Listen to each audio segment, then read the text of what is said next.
about it. Okay, let's go ahead and call the recommending committee meeting to order today, July 17th at 9 a.m. For shorter business is called to order, which I did. We're in compliance with the open meeting law, correct? Yes, ma'am. Okay, item number 3 is bill number 2012-29 for possible action on the Unified Development Code. Consolidate land use, streamlining zoning requirements, and clarify zoning and development standards, sponsored by Councilman Steve Ross. And Mr. Bagger, you need to take care of this? Yes, I'm going to take care of this. What is your, and before you start, each bill moved out of committee today will be eligible for adoption at the August 1st City Council meeting. Okay. As part of our effort to simplify processes for applicants and be more business friendly, we're proposing to consolidate a number of uses and simplify processes in our zoning code. Because the ordinance that you have in your backup is very difficult to read and kind of understand exactly what is being proposed, I provided you all with a summary sheet, and let me just go through that summary sheet briefly with you. Number 1, on the first page of the summary sheet, we list a number of uses that we are going to basically fold into other uses. For example, we have a number of duplicate uses in our use table that really aren't necessary. For example, a jewelry store is basically the same thing as a general retail sales. And so rather than having a separate use category, what we'd like to do is to consolidate those into more simplified use categories. And so on the first page of your summary sheet, we describe the uses that we are going to eliminate and incorporate into other categories. So that's one part of what the ordinance proposes.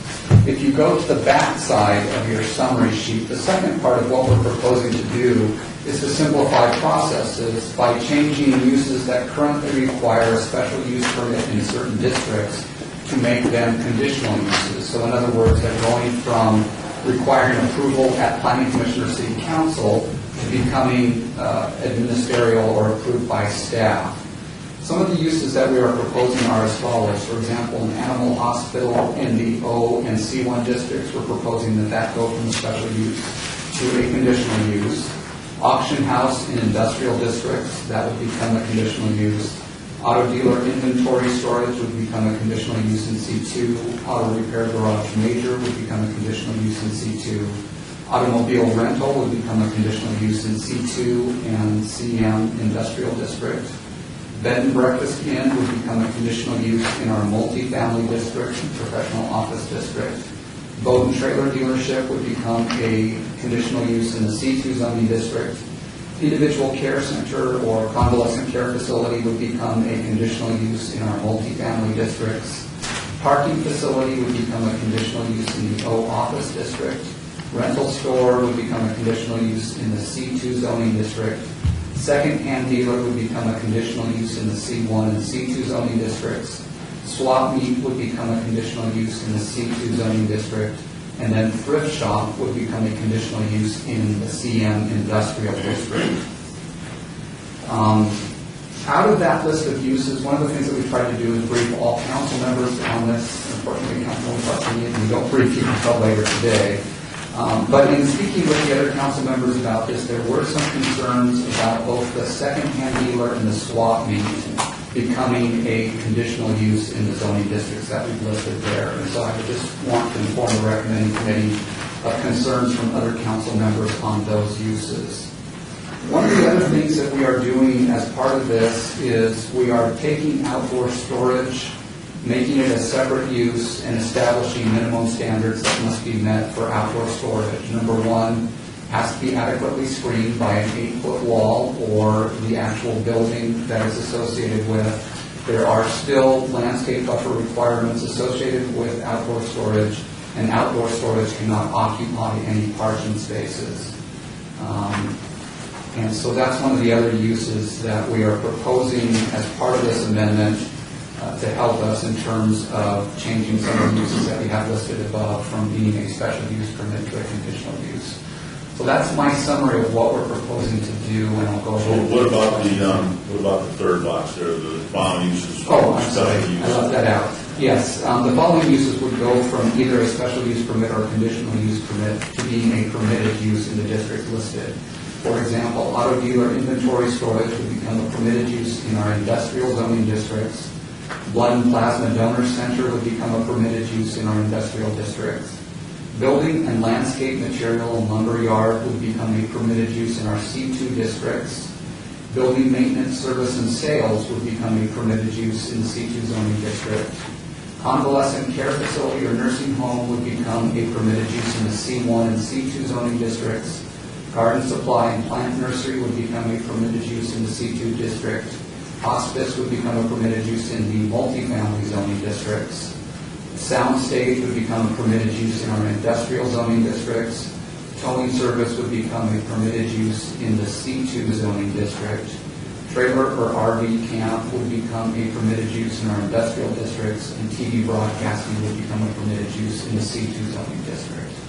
So they would not have to seek permission to do that. Those are just automatically allowed. Those would be permitted, correct. Now, the first box where it goes from special use to conditional use, so your office would grant them the permission to have these types in those particular zoning. That is correct. What happens if, for example, I disagree with you, or you don't want to grant a condition and I do? How does that work? These types of uses are not discretionary, meaning that they have certain standards that have to be met. Staff reviews those per those standards, and if they meet the standards, then staff approves them. If they don't meet those standards, then they have to go through a special use permit process. So since these are non-discretionary reviews, there isn't the typical appeal process. City Council would not be able to call them forward for appeal. So unfortunately, that would not be able to happen. However, if they violate the minimum standards that must be met for that use, then we refer them to code enforcement. Or if they violate the minimum terms of their business license, then we refer them to licensing compliance.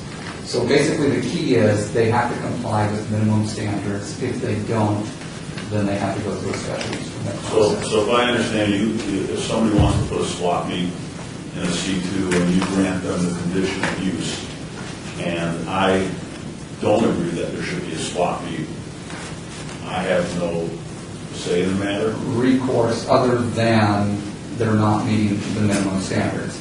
Let me give you an example. For a swap meet, the minimum standards that have to be met is as follows. Number one, they can't have any outdoor display, sales, or storage of any merchandise. Number two, no repair, installation, or service work is permitted outside of an enclosed building. Number three, all signage, including temporary signage, shall comply with the minimum standards in our signage code, Title 1908. And number four, the swap meet operation should comply with all applicable requirements of Title VI, which is our business licensing code. So those are the minimum standards that would have to be met for a swap meet. If they violate any of those standards or don't comply with any of those standards, then we refer them to either code enforcement. So if they meet all those conditions and you would grant the swap meet permit, and then all neighbors around there are completely against it, unless they're violating any of the minimum standards. I don't know. So how would we? I don't know how you feel. I just want to say, I agree with you, and I want to say this is happening more and more, not just here, but as we're consolidating, and through the bureaucracies, we're trying to make it easier. What's happening is the authority or the ability of a council member who's the elected member by those residents to protect their communities and so forth, it's dissipated. And I really have a big concern that there are certain situations, maybe nobody else knows about it except the people who are there in the ward, the residents who are there. There's something else that's maybe not written someplace. I have a great concern about that. And, you know, I've asked before, if anything's done administratively within my district, to let me know. So at least I can take back and work with the people or understand. I haven't even been informed on that. And I really feel that this takes away the authority of the elected official. Yes, it seems there should be something in there to allow a city council person to maybe have I don't know what the word would be, appeal it to the city council. You know what I'm talking about? Yeah, that's one of the reasons, again, why I pointed out secondhand dealer and swap meet are two of the uses that other council members felt that they were a little uncomfortable in terms of having those be approved administratively by staff. And so we would be comfortable with the recommending committee. Well, I don't know which ones. Maybe an auto repair garage, doesn't, your office may think it's, if this is the condition, but maybe something is occurring that really that use isn't appropriate at that location for a specific reason that could be articulated at a city council meeting and have the city council vote on it. I don't know. So again, it's up to the recommending committee. If there's a use there that you feel should require public hearing. I don't know. I don't know which. I can't tell you. Take swap me down. I don't know. How we came up with this list is we looked at special use permits that have been approved by city council over the last several years. We were looking at ones that have been approved 90 to 100% of the time. In other words, looking at ones that had been approved by city council, and that's where we really went to first in terms of establishing this list, is looking at prior approvals. It's a, sorry, go ahead. Let me just say that a lot of it has to do with if the zoning is correct in the area, if you're relying upon the zoning, you're throwing it into those areas where there is a conditional use because they're zoned for something like C2 or M or multifamily or 3 or 4. So it could be that it's harmless in many of these here. The bed and breakfast inn, I can see that's harmless, really, because you're going into multifamily anyway. Auction houses, that's controlled into manufacturing, isn't that in? Yes, it's in the We're industrial. looking at some of this stuff here that I understand the common sense aspect of this, if you are trying to speed up the permitting process. What do we shortcut the process by if we do this in some of these cases? It could be as much as 100 days. Sometimes 30 to 60 days, but as much as 100 days. Correct. If something goes all the way to city council, we're basically setting in 100 days. Now, I've looked at Title 19, of course, it's this thick. It's not just this thing.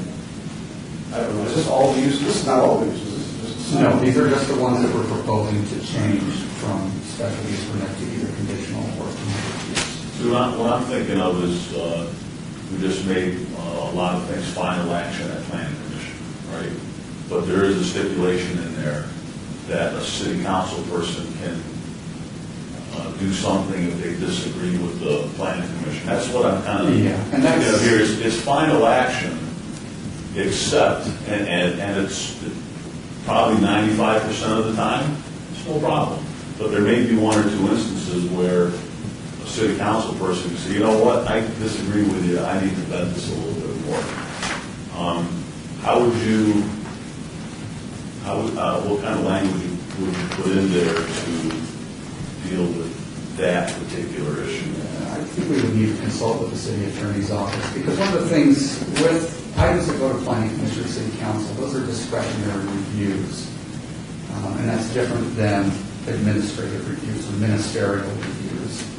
And so for that reason, you are able to appeal discretionary items that are final action at planning commission. What I might recommend that we do, because there are concerns being voiced here in terms of the list that we're proposing, is that maybe we hold this item for 30 or 60 days so that we can go through this list with each of the council members and remove those items where you feel that there may be issues or impacts to adjacent properties, so that we can perhaps come with a better list that you're comfortable with. We also could approve these on a piecemeal basis rather than considering another large list again at a future meeting. We can do this over a year's time in order to do it properly. There's no reason why we have to do it. We could, there are other blocks we yeah. can do. Yeah, right, a few now, and then move on to a few. Yeah, certainly. So, Yeah, you could strike a few out of this list today if you'd like to do that, and we would be more than happy to accommodate that. Or if you'd like to, again, give us another 30 days, we can work through the list with each of the council members, remove the ones that are... we're against it. We've got a stated goal, we want to try to improve business and get people into business faster. But On the other hand, we're up against it, here we, here's reality, Okay, and but- so we do get objection. Yeah, but let's, yeah, go ahead. I was just going to say, I don't think there's any real middle ground between something being a conditional use or going back to where it is now, which is having a discretionary approval.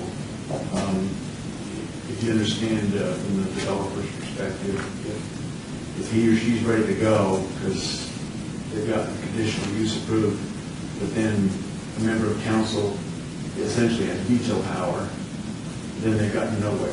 And so we might as well go on to the council in the first place. I don't think anybody wants to go forward with an application if they know they can't get approved administratively. And so there's really no middle ground between having an administrative approval and having it potentially here by city council. Okay, if you guys are okay, then why don't, there's a motion, we'll go back for 30 days. Okay. And then that'll give everybody at least a chance to review this one more time. Okay. And on the motion, if I could just ask a question. Are you okay with that?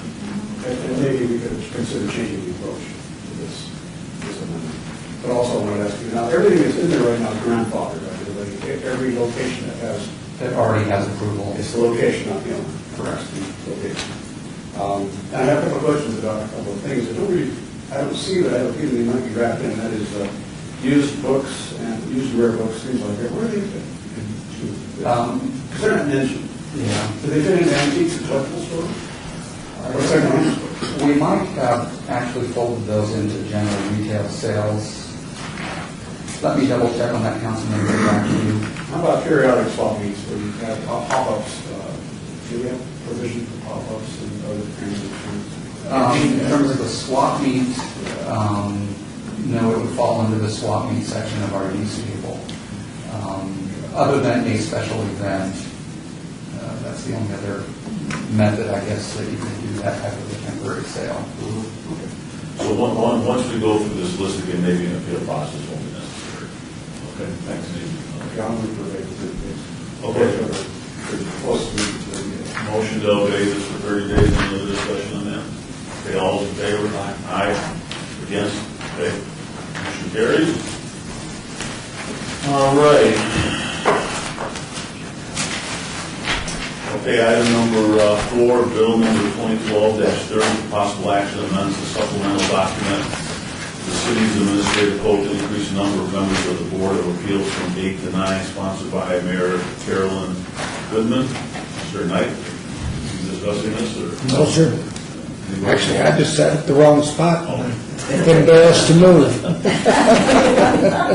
apparently the mayor wants to increase the Board of Appeals from 8 to 9 in order to deal with ties. Any discussion on that? This is a new board. It's a move, this is smart. Motion, any other motion? Yeah, I move to approve. Okay, I have a motion to approve. Any other discussion? All those in favor? Aye. Aye. All those against? Motion carries unanimously. Item number 5, number 2012-31, possible action annexing number ANX 44087, property location located on the northwest corner of Vegas Drive and Microwave, petitioned by AE Trust Acreage, 0.39 acres, zoned RE County zoning, RE city equivalent, sponsored by Councilman Ricky Barlow. This is a standard single parcel owner requested annexation. Everything's in order, the fee and the same city equivalent zoning as Assistant County, which is I believe it's a vacant parcel. This happens every once in a while, right? Right, it's not really. Okay, I have a motion to approve. Any discussion on the motion? They use a text money. Yeah.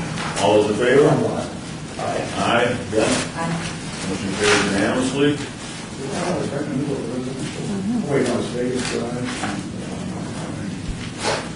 Okay, item number 6, bill number 2012-32, for possible action amends the Unified Development Code to reduce the on-site parking requirements for the used taxi cab limo yard, sponsored by Councilman Ricky Barlow. Okay? We requested to look at the parking requirements for our taxi cab taxi cab limo yard use.